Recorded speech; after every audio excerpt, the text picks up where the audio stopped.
offering our collective pranams to Sadguru Sri Madhusudan Sai. Esteemed dignitaries, healthcare professionals, and everyone watching us live, a very good morning and welcome to the inaugural session of Save the Young Heart, a holistic conference on early detection and prevention of heart attacks in young adults, presented by Sri Madhusudan Sai Institute of Medical Sciences and Research. We welcome the dignitaries on stage. Our guest of honor, Dr. Balakrishnan, eminent cardiothoracic and transplant surgeon. Hearty welcome to you, sir. Dr. B. N. Narsamurthy, Chief Mentor, Sri Sathya Sai Lok Seva Gurukulam Group of Institutions.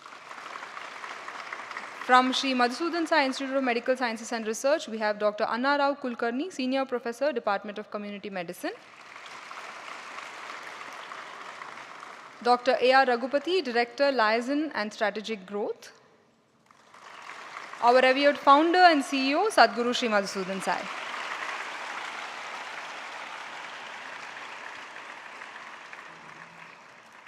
We request them to kindly come forward for the lamp lighting ceremony, symbolizing an auspicious beginning.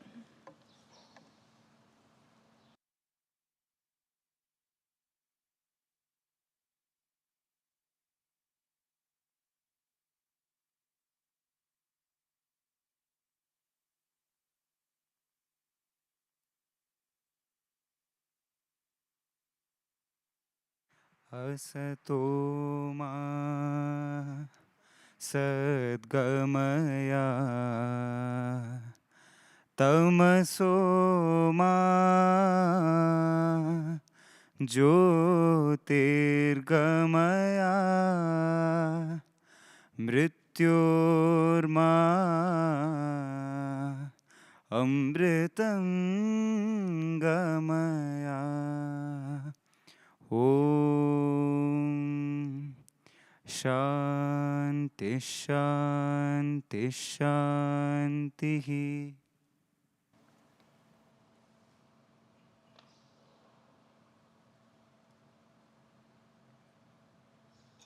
We will commence the program with girl students chanting verses from Surya Upanishad.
धीमहि तन्नो धन्वन्तरि प्रचोदयात्। ॐ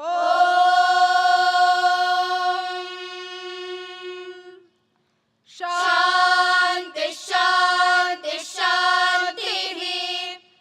हरिः ॐ तत्सत्। Shri साईश्वरार्पणमस्तु।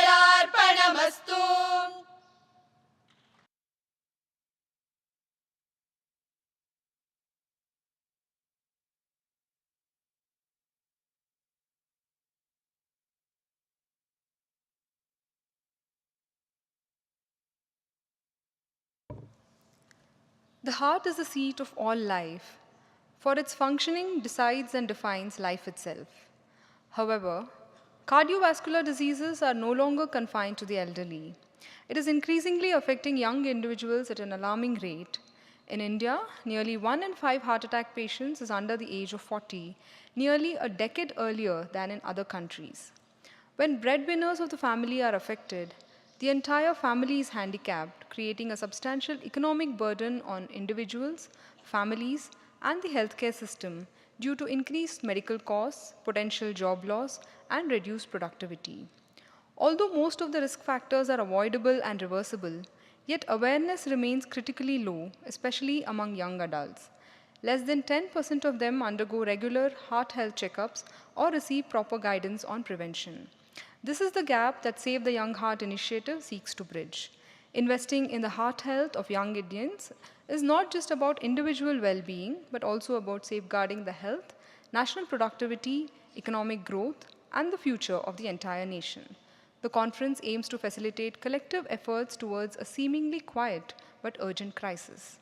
It brings together experts from various fields, doctors, educators, wellness experts, and change makers to empower our youth with practical tools for protecting their hearts through knowledge, lifestyle change, and conscious care before problems begin. Technical sessions on varied topics will give us insights on the health and upkeep of not just the physical heart but also of our spiritual heart. Hands-on learning modules and demonstrations will enable us to upskill ourselves and be ready for all situations. May we now invite Dr. Anand Agarwal, Head of Department, Cardiothoracic and Vascular Surgery, Sri Madhusudan Sai Institute of Medical Sciences and Research, to deliver the welcome address and introductory remarks. Having received extensive training at premier healthcare institutions in India and the UK, including the Oxford Medical School, he brings a wealth of over 25 years of experience and expertise. He is the founder of Save the Young Heart initiative, committed to promoting preventive cardiology. Dr. Agarwal, please.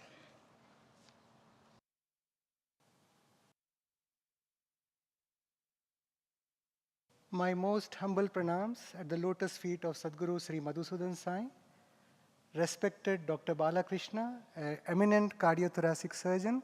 We are all his great fans, and I'm very happy that he could grace the occasion. Murthy Anna, our ex-revered Chancellor, Dr. A.R. Raghupati, our ex-director, and Anna Rao Kulkarni, Senior Professor and a retired head of the Department of Community Medicine.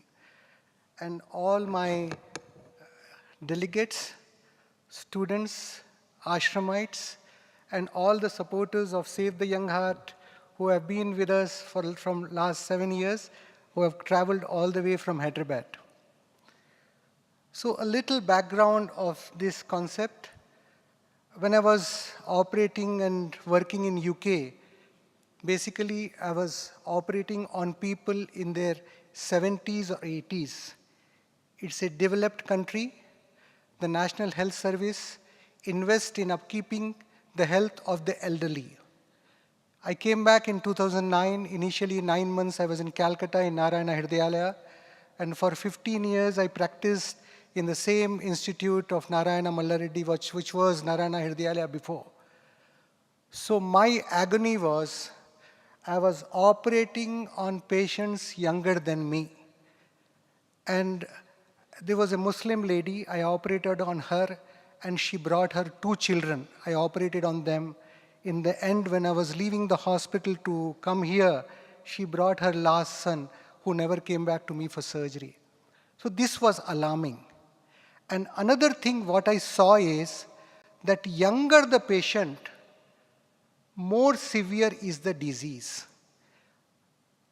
I'm a coronary surgeon. I'm a glorified plumber. In the sense, I used conduits to bypass the blocked arteries. But the artery should have a patent lumen for my graft to function. And in some of these cases, I had to chalk out a portion of the artery called endarterectomy. So you can imagine the patency of that vessel and the heart function.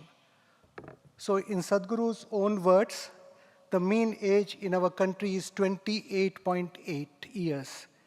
We are a young nation and we want to become a $1 trillion economy.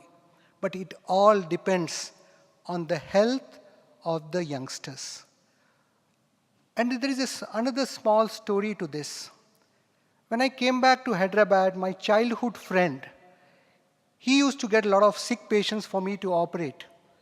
And he would always say, Anand, you are there for me. Mind you, I did his echo. There was a strong family history. And one day, I was clocking out from the hospital at 7 p.m. One of my friends called, Jado is no more. The earth, sort of sank under my feet. I immediately rushed to his place. And then I said, in the memory of my friend and all the suffering people, we should start a campaign. I didn't know what to do. So we started making YouTube videos and started like that. And the supporters joined, and many of them are here. So from 2016, we are doing. And Sadhguru always was supportive. Whenever we used to do runs, we used to go to Sadhguru, he used to always bless. And I'm so thankful to Sadhguru that he has incorporated this into our preventive work. So saving young lives is actually mostly by prevention. We are a tertiary care hospital. We have got a state-of-the-art cardiac care facility. Myself and my colleague Dr. Hiramat, we do high-end surgeries here. But through this campaign, our wish and prayer to the Almighty is that nobody needs to come to us for any intervention. So, as Bhagavan said, start early, drive slowly, reach safely. So, death is the ultimate journey for all of us. But in the meantime, we want people to be healthy. So, we want to start this campaign, and Sadhguru's guidance and blessings are there. So from college days, I think they start to understand from PUC, 11th, 12th, we are running educational campaign and media campaign. So this is on our preventive health. And what I don't want is the young breadwinning member of the family should be affected. On the stage, I've got two dignitaries. Onto my extreme right is Dr. Raghupati in his 70s and Murthy and I is in 80s. How they maintain their health. So I requested both of them to have their experience sharing tomorrow. So I see Dr. Raghupati at the age of 70, how agile he is. Today morning when I came to see the function, he was doing Surya Namaskara. Complete agility, not even a youngsters can do. So this campaign is about preventing heart disease. And Sadhguru, my prayer to you is that we should make it, if not global at a later stage, a pan-India moment. And thank you very much for welcoming me again.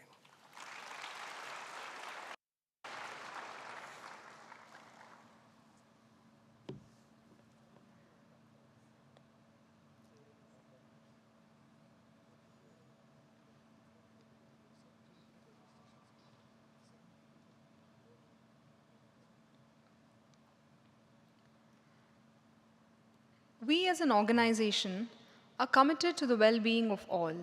Therefore, all our programs are invested towards these key pillars essential for life and living. We will now have a short video presentation exploring the various service initiatives undertaken by Sri Madhusudan Sai Global Humanitarian Mission in the verticals of nutrition, education and healthcare. May we have the video, please? One world, one family is the ethos at the heart of our mission. This ideal comes from an ancient Indian principle which considers the whole world as one global family. And as a family, we believe all our family members deserve care and support.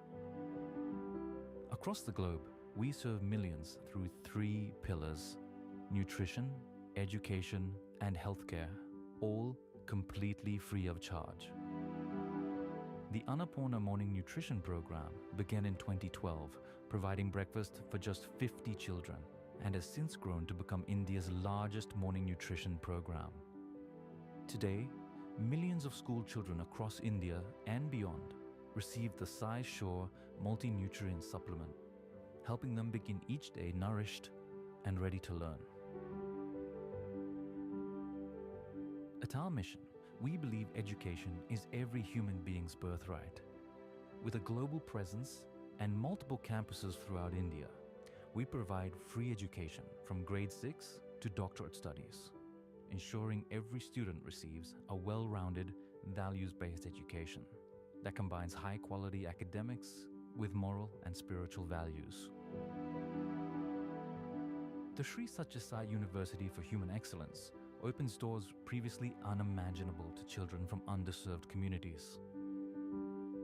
By offering quality higher education to those traditionally overlooked, and with a strong emphasis on empowering women, we're breaking the cycle of educational disparity and promoting gender equality in education.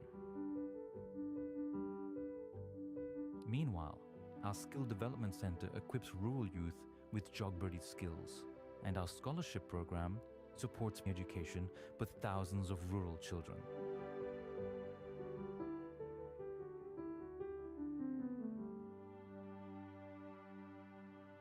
Our commitment to empowerment is also demonstrated by People's Shores, an impact sourcing organization in the United States.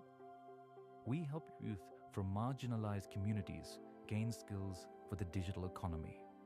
This innovative model delivers high-valued business services while transforming lives and uplifting communities.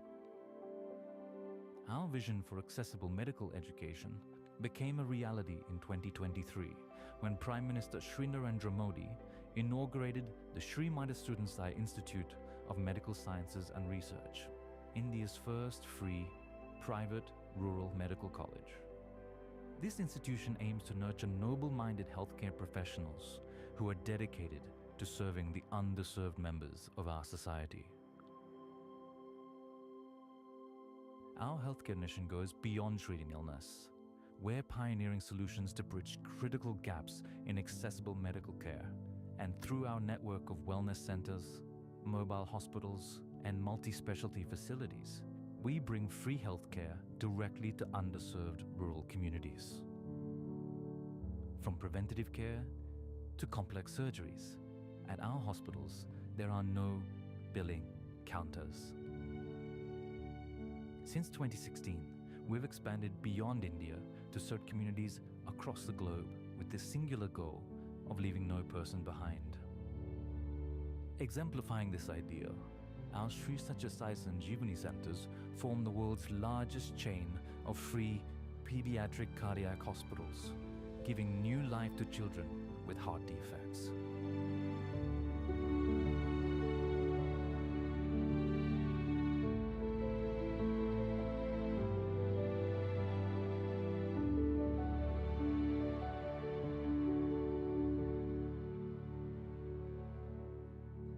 Continually growing needs worldwide, we're expanding our healthcare facilities with the world's largest free hospital, a 600-bed facility that demonstrates our dedication to accessible healthcare for all. Our vision is clear. A society where life's value is measured not in wealth, but in compassionate service to those in need.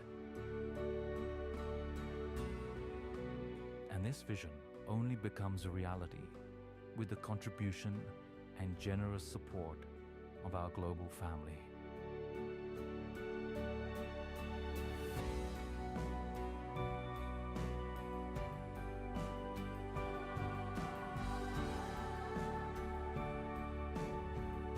After all, we are all one world, one family.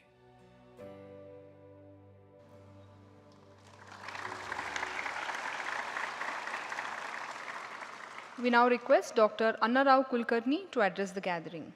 A senior public health expert with over 45 years of experience in community medicine, he is the president of the Indian Association of Preventive and Social Medicine, Karnataka State Chapter, founder-president of the Intercollegiate Academic Program for Postgraduates. He continues to serve as a senior professor in the Department of Community Medicine at our medical college. Dr. Kulkarni.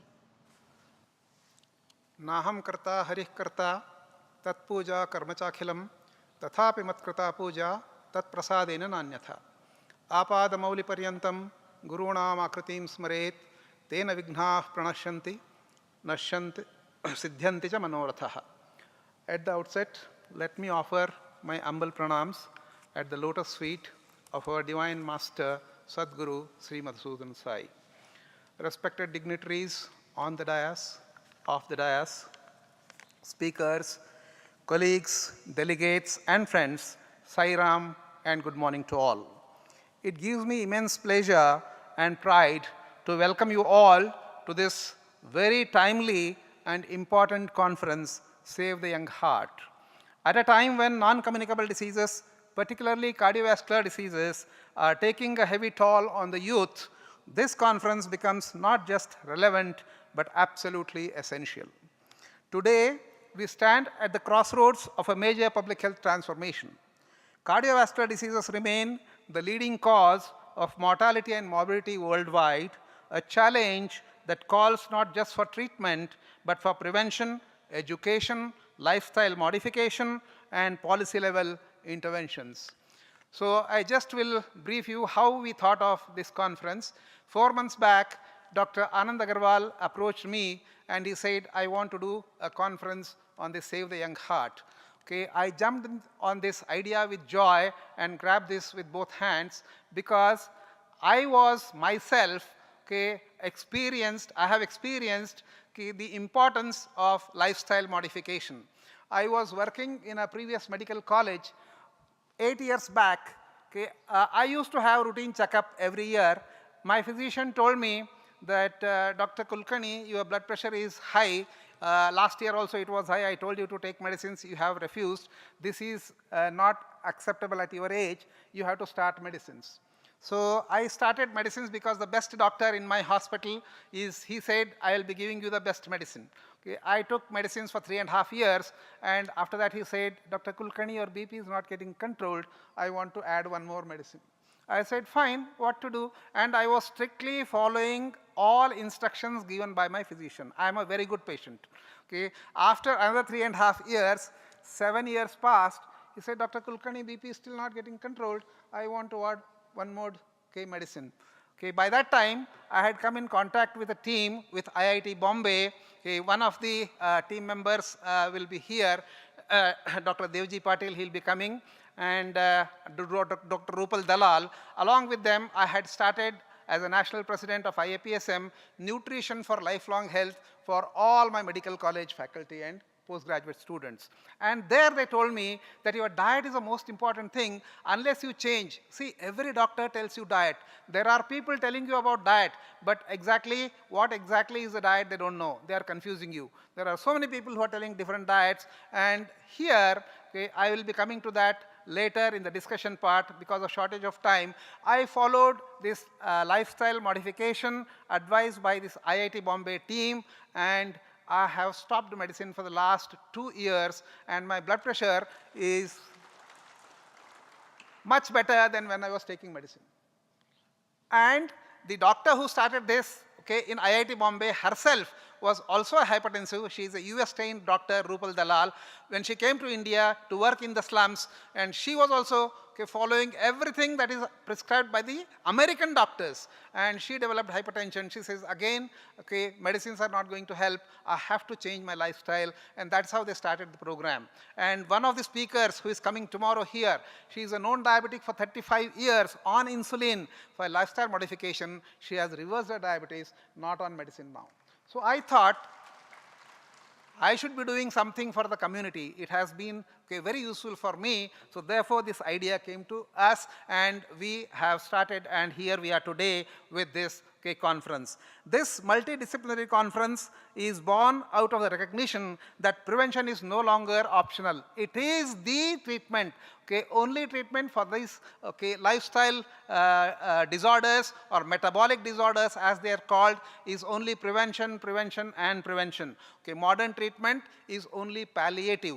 They are treating the manifestations of the underlying causes. So underlying causes are neglected by the modern medicine. Therefore, what are these underlying causes? There are several underlying causes which I will be talking to in my future discussions.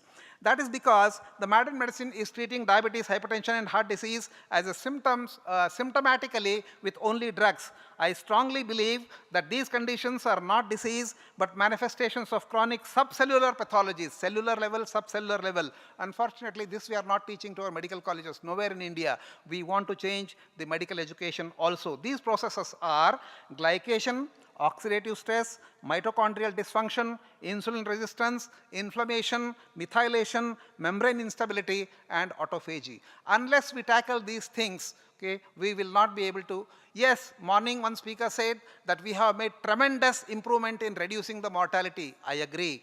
Mortality has reduced. What has happened to the prevalence? What has happened to the number of cases that are coming? Whatever may be your advancement, whatever may be your treatment, you can only treat the patients who come to you. For every patient that comes to you, there will be hundreds who are not able to come to you, and the number of cases are increasing worldwide.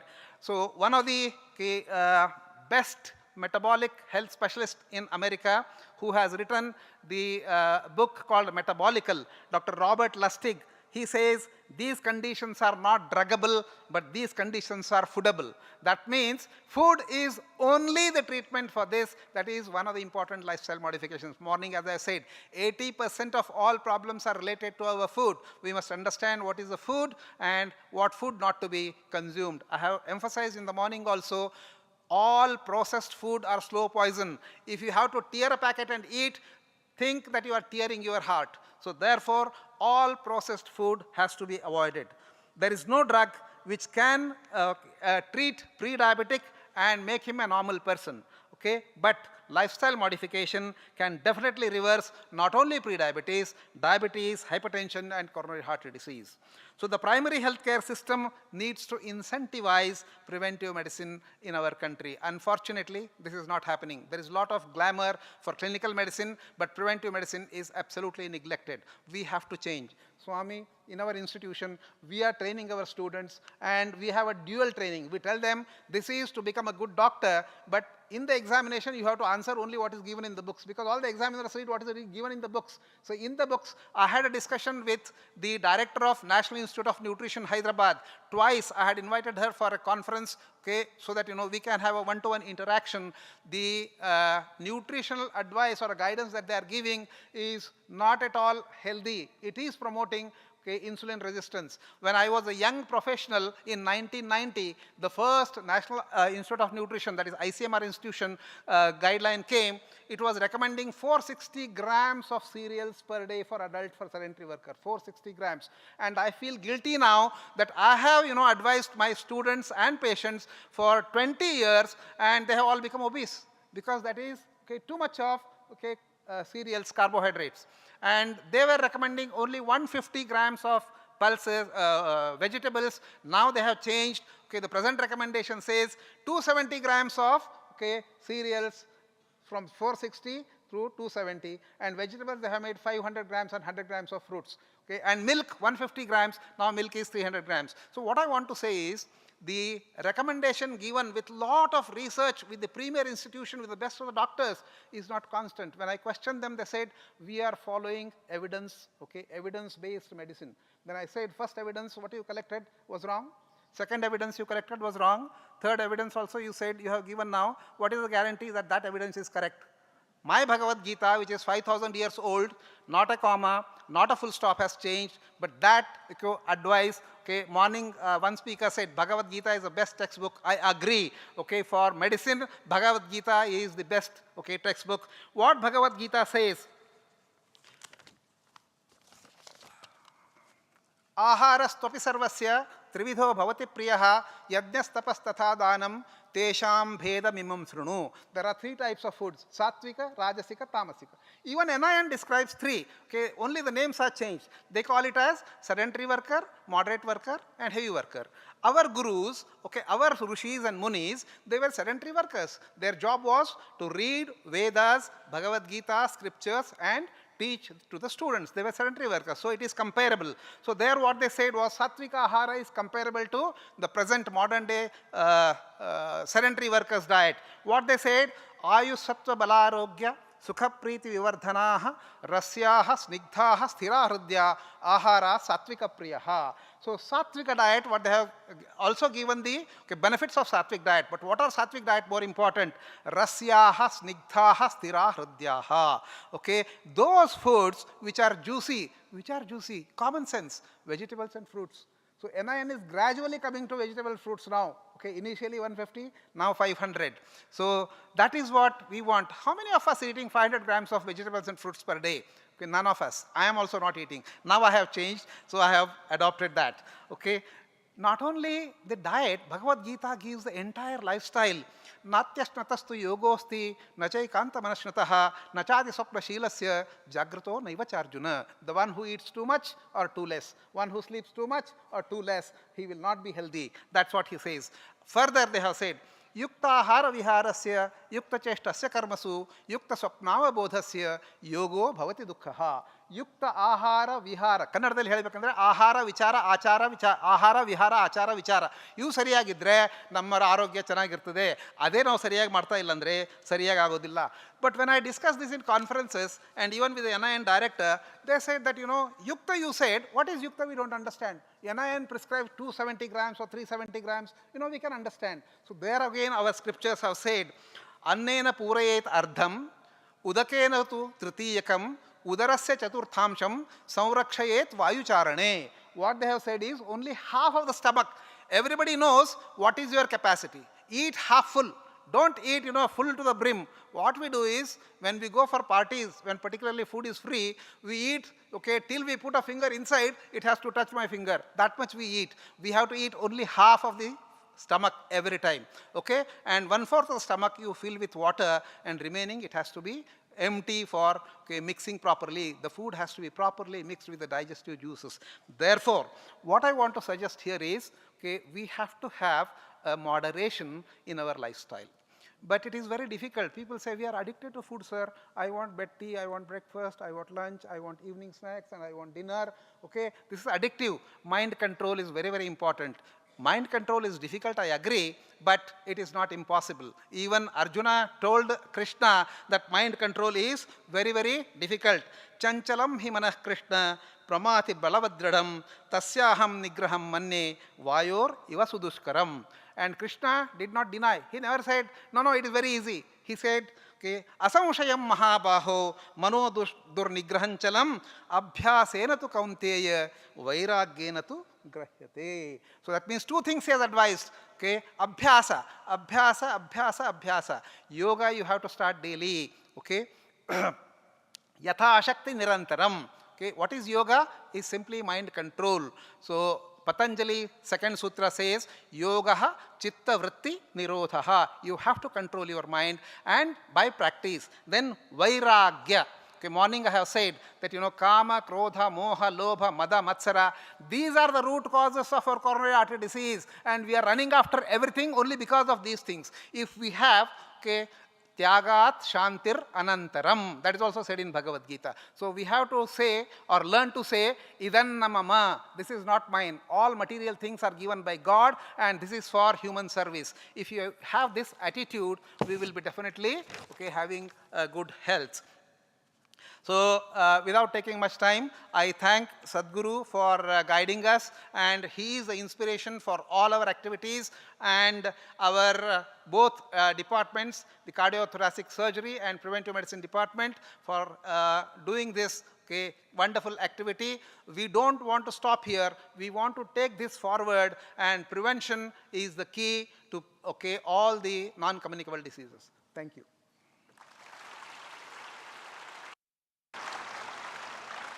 Thank you, sir, for such an enlightening talk. May I now invite Dr. K.R. Balakrishnan to address us all. A true pioneer in cardiac surgery in India, Dr. Bala, as he is known, is a leading authority in advanced cardiac care. He established India's modern heart transplant program, completing over 700 heart and lung transplants, making it the largest in India and South Asia.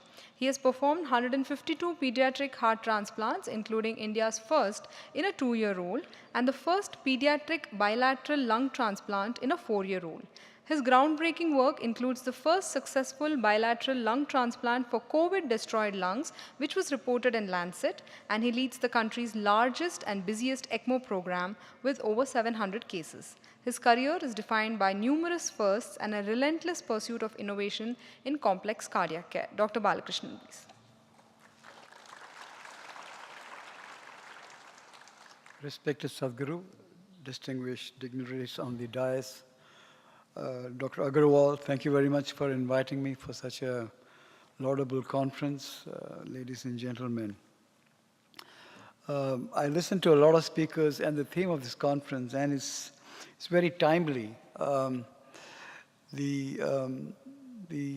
whole focus on early diagnosis and prevention is also complicated. There are several challenges to preventing coronary artery disease in this country which have to be overcome. Some of them are personal, and some of them actually pertain to the community at large and the country, in fact. The coronary artery disease that we see clinically evident in patients that Dr. Agarwal spoke about operating, it is not a 1 or 2 days or 3 days disease. It starts very early in life. In fact, the first evidence that atherosclerosis starts as early as the age of 15 or 16 was first shown during the Korean War in 1951. It was the first time a large autopsy series of young soldiers who died in that war showed there were streaks of atheroma in soldiers as young as 20 and 21. And the rough incidence at that time was around 15 to 20% of those soldiers who died actually already had beginnings of atherosclerosis. And this has been borne out in several studies. And in fact, the incidence has come down in the Western world to a large extent because of aggressive campaigning by the American Heart Association against salt usage and smoking. This was considered to be very modifiable. Even in this country, I did a study in 2008 when we looked at road traffic accident victims and their autopsies in the Madras Medical College. And we had examined, I think, almost 65 victims, and majority of them were young. And we found an astonishing 23% of those hearts, and they were presumably asymptomatic. The cause of the accident was something else, had evidence of coronary artery disease in terms of histological evidence. And what was striking was 1/3 of them had inflammatory cells, neutrophils. So the first question you ask is, what business does the neutrophil have in a coronary of an asymptomatic patient? So clearly there are other factors at play. There was a study in 2002, I think, the British Medical Journal looked at a series of patients from Birmingham of both white population and South Asian population consisting of Indians, Pakistans, and Bangladeshis, I mean, ethnically different from the white. And that study emphasized for the first time in the world that the incidence of coronary artery disease was 9 times higher in the non-white population. Presentation was 10 years younger. So we have a genetic predisposition of sorts. We can't help genes to a large extent, but certainly the modifiable factors can be addressed. Amongst the other challenges is, contrary to what we might think, patients who have massive heart attacks often don't have lesions which are very tight. So even if you say, theoretically, that every citizen who's at risk will do an angiogram, that's not going to solve the problem, because very often the plaques which rupture are not very tight. They have the covering of the plaque, or what we call thin plaque atheroma, they are the ones that fall. So 2-3 things are possible. One is an aggressive campaign against excessive usage of salt. The amount of salt we all consume. In fact, there's a recent book, History of Salt over Centuries. It's an acquired taste. Animal kingdom doesn't eat salt. So salt is an acquired taste. There are a lot of sayings, including in Tamil, Uppilapandam Kuppele. We're taught that anything without salt is not worth eating. But salt is an acquired taste. So once you get used to 50% reduction in salt, if you go to a restaurant and eat, you find it too salty. So that's something which is not difficult to implement. Some of the things that Professor Kulkarni mentioned are wonderful in principle, but in practice, in a busy workload in the heart of the city, a laborer can only eat what is accessible to him in the middle of the construction. It's not possible always to have half your food of vegetables, and there are other logistic challenges. What else is possible? Exercise, of course, is possible. Again, we all talk about exercise, but the reality is if you're working 16 hours a day or 12 hours a day in the middle of a city, there's very little space to walk. So that also imposes challenges. But the elephant in the room actually is also environmental pollution. There's a lot of evidence now that particulate matter less than 2.5 microns in size is a major risk factor for strokes and heart disease, and they've been found in plaques. That's something which we cannot do at an individual level, but certainly at a societal level. So all these green energy and switching over to electric vehicles and other things actually have implications far beyond economics and oil embargo and stuff. It can actually affect our health in ways we don't even understand. And the similar thing is reusing or reheating oils, which is often done in restaurants.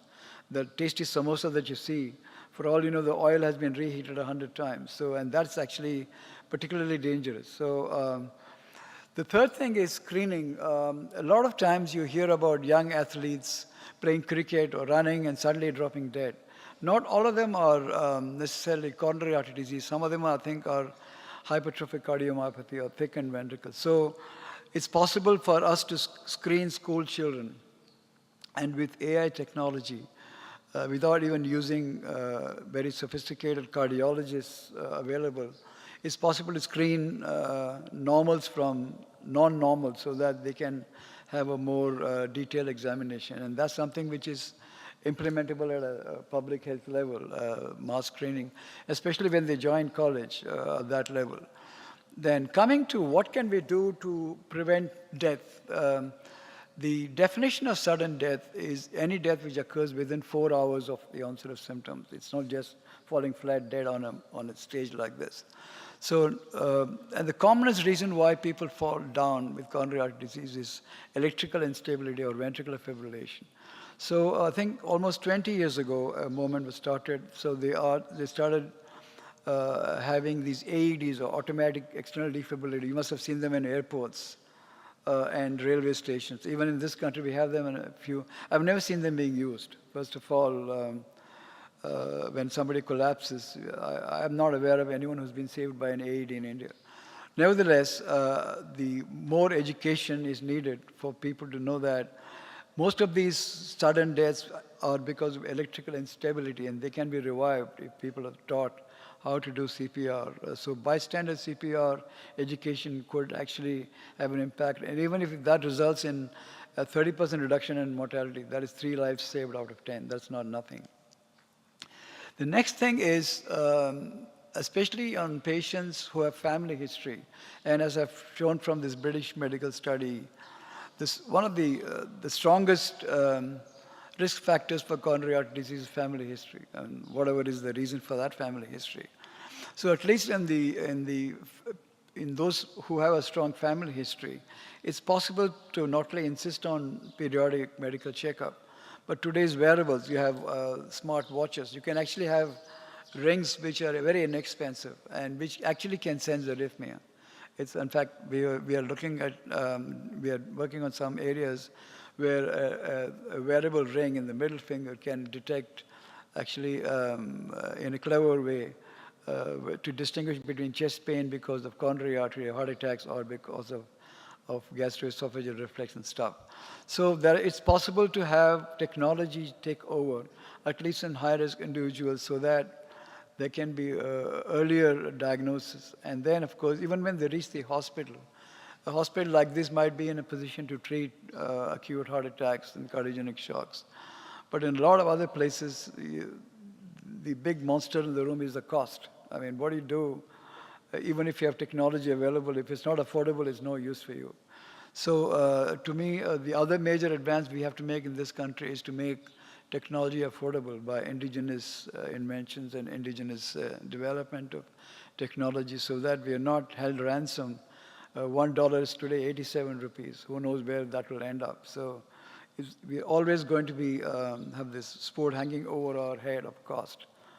So unless we become self-reliant in technology ourselves, we're never going to be able to solve this problem. But I think at the very least, conferences like this highlight the importance of heart disease or cancer or any other disease and leads to the focus on more healthy living, which is eventually the purpose of life is to live a healthy life. And to that extent, I think it's a wonderful initiative. I congratulate the organizers for this. Thank you very much.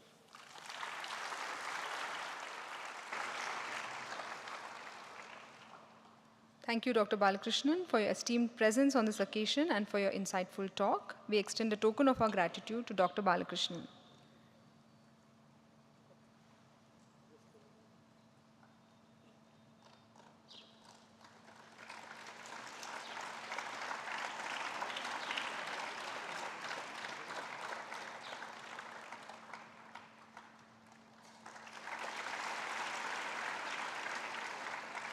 Thank you. We now pray to Sadguru for his benedictory address.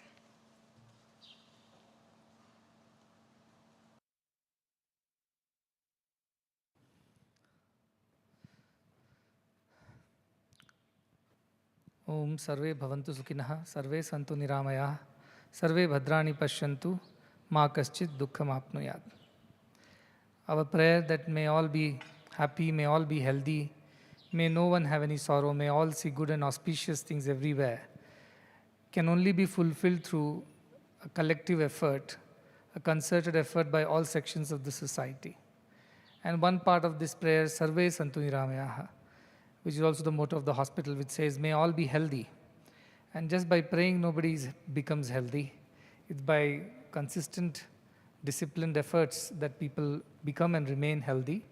And this conference today, which is being organized by the Institute under the banner of Save the Young Heart, through the instrumentation of Dr. Anand Agarwal and team, is truly commendable because it is an idea whose time has come. It is very timely, especially in Karnataka in the recent few weeks. We have been listening to this heartbreaking news that so many youngsters are dying of heart attacks. They are school-going children to young budding professionals to working people to even the elderly. It's all kinds of people, and that has suddenly brought this whole thing into limelight. And governments are concerned. Hospitals are worried. And I believe that people have become a little more aware than what they were. They were casual. The last time I know people were very aware of heart problems were when Dr. Punit Rajkumar passed away, unfortunately, while gymming. As he came out, he had a chest pain and then he just collapsed and he could never recover. So people became careful by then that we should be careful not to ignore such symptoms. But then most of the times in India, we take one thing for the other. We think it's a gastric problem. So chest pain is because of gas, and then we don't go to hospitals and don't check. Of course, it's also because of all the eating that we do that gas problems are a commonplace in India, so you can never distinguish. So I'll go back to Dr. Kulkarni said so wonderfully, Yukta ahara viharasya yukta cheshtasya karmasu.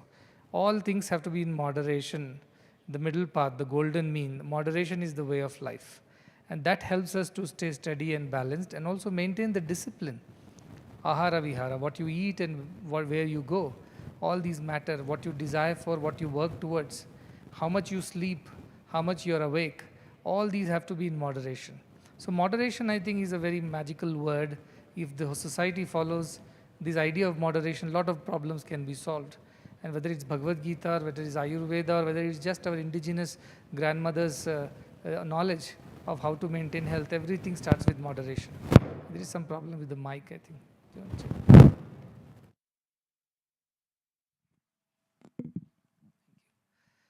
So I think moderation is the key, and that's our scriptural injunction as well. Everything, Jati Sarvatra Varjayat, they say, extremes have to be avoided.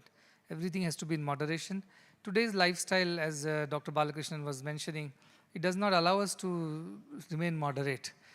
Moderation in today's times would mean a lot of sacrifices. Sacrifices of some of your leisure time, some sacrifice of some of your money-making time, and so many other professional ambitions in order to live a more moderate life.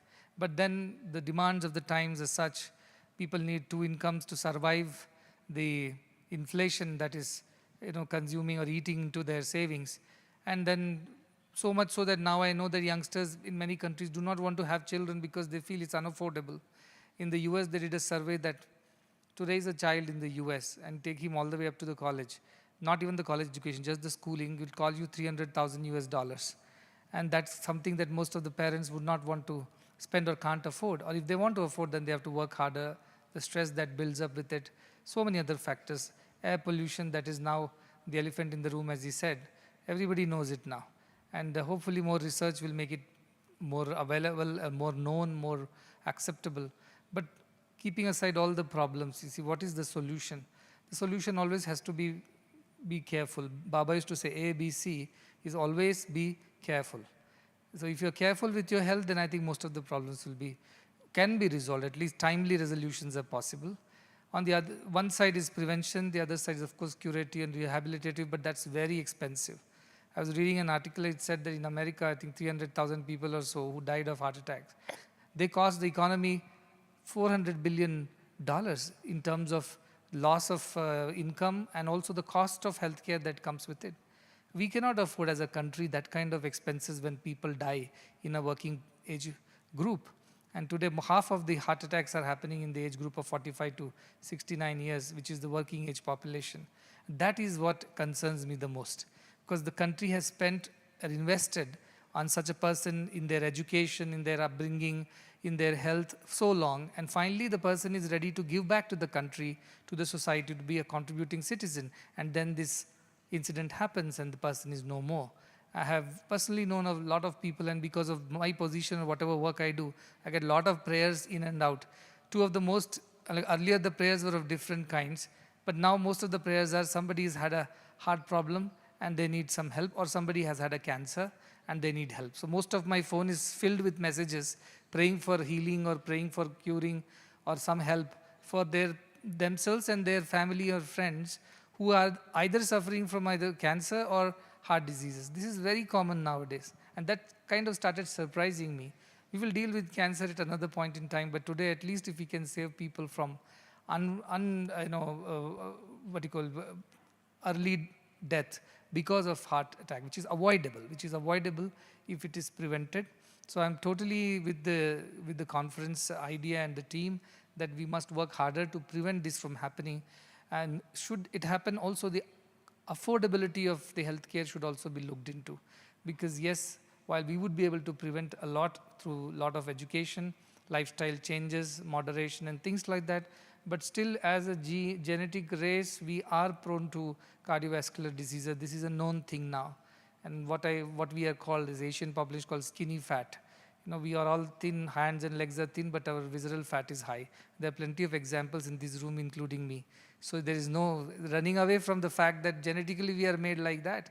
So we have to be all the more careful in terms of how we are going to deal with our health. And health is wealth. That is the truth. If you have health, then we can do anything. Dharmartha kama mokshartham arogyam moolam uttamam. To attain the four goals of life, dharma, artha, kama, moksha, one needs to be healthy. And that is why our scriptures have always emphasized on the idea of health. And health has to be preventative, health has to be careful. Curative comes much later, it shouldn't even come.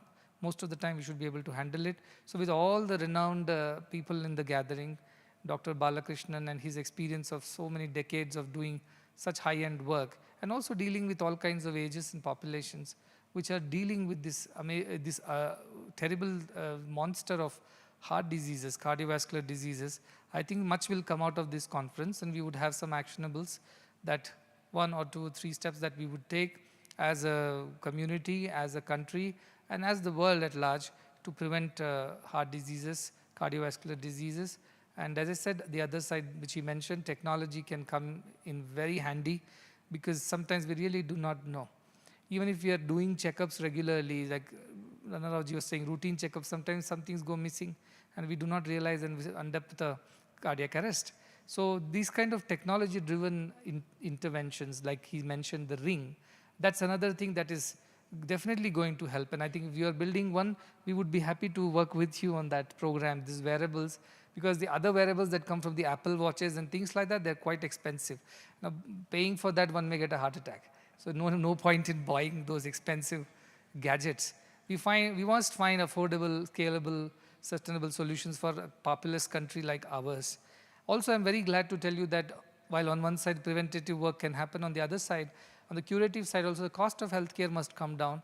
And what Dr. Balakrishnan was mentioning, and I took his permission to mention it to the audience, that we as a medical institute are working with Dr. Balakrishnan's company FlowAid, which has been incubated in IIT Madras Research Park. I had been there and saw all the good work that they're doing. And now we are coming up with an indigenous heart-lung machine, which would reduce the overall cost of purchase of the machine, especially in the wake of the kind of currency fluctuations and whatever the rupee is kind of devaluated. So in that position, buying more heart-lung machines from abroad is definitely going to cost the patient more, because the costs will be passed on to the patients. So he just gave me the good news that the prototype is ready, and I think it'll go for trials in some time now.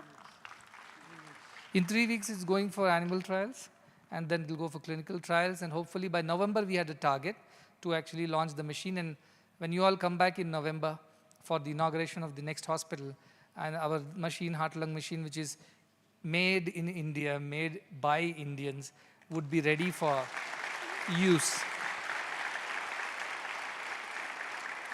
So I'm hoping that will also bring down the cost of that machine. I think detection and curation both can happen with technology.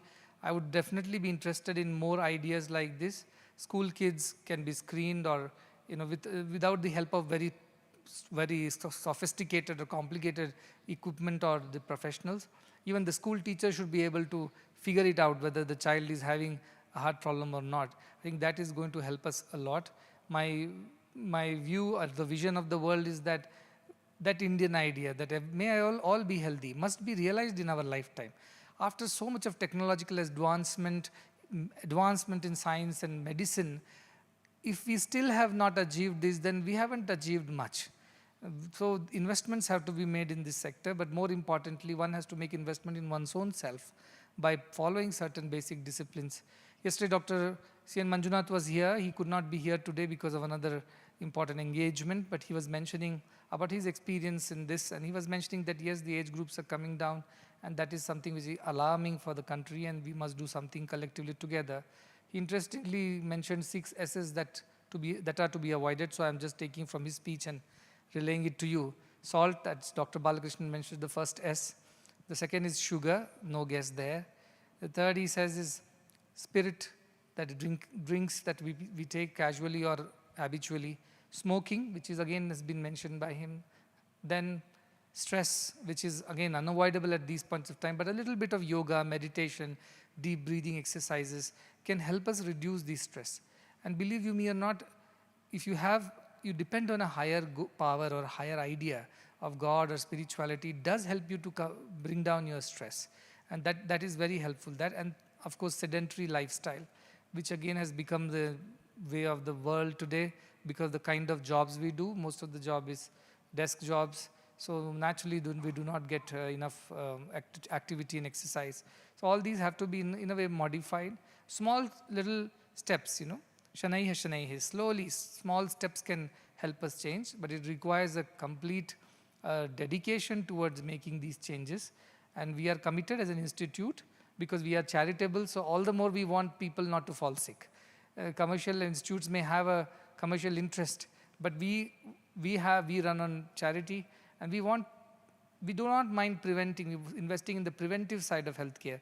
But on the curative side, it's impossible to sustain it forever. So we would like to see the population very healthy, happy, which comes for routine checkups, which does what is needed to be done to prevent it, but we do not want them to cross the line and fall sick when the whole machinery has to be kind of started to save them. And saving one person in the same cause, you can prevent probably the same disease from happening in 100 people.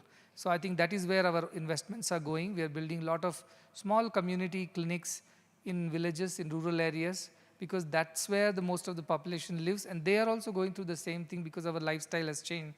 We were an agricultural economy, but with the equipment, agricultural automation and mechanization, most of the farmers do not work as hard physically as they were doing. So, but they eat the same nevertheless because they're used to eating that way. So that is causing a lot of diabetes and cancer and kidney related issues, and also cardiovascular diseases, which we are seeing every day. So we are trying to open more rural clinics which are connected through technology. The patients do get access to good quality, high-end consultation. At the same time, these are manned by a nurse or a paramedic at the local level, and we are coming up with such centers across the country. But more importantly, we were told that you should also have urban centers because urban population density is high and disease prevalence is much higher. So why don't we build some? So we are also coming with urban centers for such medical clinics where you get free diagnostics and probably some medication also which you need urgently. And after that, you can get transferred to any of the tertiary care facility if there is a necessity. So we would like to support the health of the people this way. We are a growing country, a growing economy. We cannot afford to fall sick, and we cannot afford to die. This is our time. This time is India's time. This decade is India's decade. And this is the time when we have to deliver. We have waited for this for centuries to happen. And finally, after such a long wait, we are in that position as a country to really make an impact on the world. And why India should do that? Because India would not just grow materialistically or economically, it will also leave its spiritual imprints on the minds of the people of the world. So this is the time for India. And if we just are spiritually evolved country, but we do not have economic progress, nobody is going to respect us and listen to us. So we have to do both. As they say, in Hindi there is a poem which says, Shama Shobhati us bhujang ko jiske paas garal ho, usko kya jo dantaheen visharahit vineet saral ho. It means a snake which is venomous has stings. Such a snake alone is respected when it forgives the victim. The one which is an old and incapable of biting anybody or has no poison, if it says, oh, I'll let go of that mouse or whatever the victim, who is going to respect such a forgiveness? So as a country, unless we are economic behemoths and powerhouses, the world will not listen to us. Our spiritual wisdom will fall on deaf ears. So if we want our spirituality also to impact the world, which is important because of the problems that are happening, economically also we have to be extremely strong. But economic strength will come from productivity, from our labor force, from our workforce, which has to be efficient, educated, and productive. And that cannot happen at the same time when there are so many heart attacks happening in the young ones. So Save the Young Heart, therefore, is an important campaign, and this mission can make our country what it is supposed to be. So I look at the bigger picture, that how this fits into the larger scheme of things. Saving our working population, young people, young hearts is extremely important. I'm very glad that this is something which is happening here, and I'm sure many more chapters will unfold in all our districts, in all our states of the country, and maybe beyond the borders of India. Again, wishing everybody the very best. I look forward to the deliberations and the outcomes of the meeting, and whatever actionables come out of it, we are more than committed to implement them and action them for the welfare of one and all. Thanking Dr. Balakrishnan again, who is now an integral part of this institute, and Dr. Raghupati, and Dr. Anna Rao. I think he gave my discourse, that's what I felt. I came prepared with Bhagavad Gita, but I felt that there's no point in speaking. He's speaking more than that. So I'm happy that we have such professors who can amalgamate spirituality with science and give the value system that the next generation needs. Of course, Dr. B.N. Narsimurthy, who would share the secret of his health in the coming sessions. And I think one of the real secret for his health is a surrendered life to the divine. Whatever happens, he's able to take it in his stride because he has that sense of surrender. So with that, I think I would conclude congratulating Dr. Anand, the entire team of cardiovascular surgery, Dr. Hiramat, Dr. Naveen, the cardiologist, and everybody else, Dr. Annie and the team. Wishing you the very best and looking forward to the outcomes of the conference. Thank you.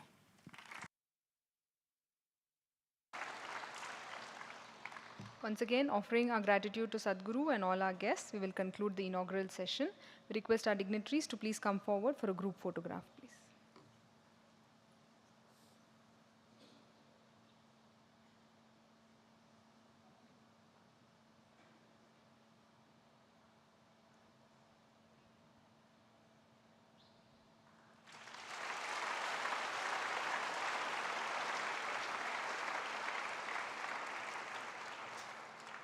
we will have a short break, after which the technical sessions will resume. Thank you.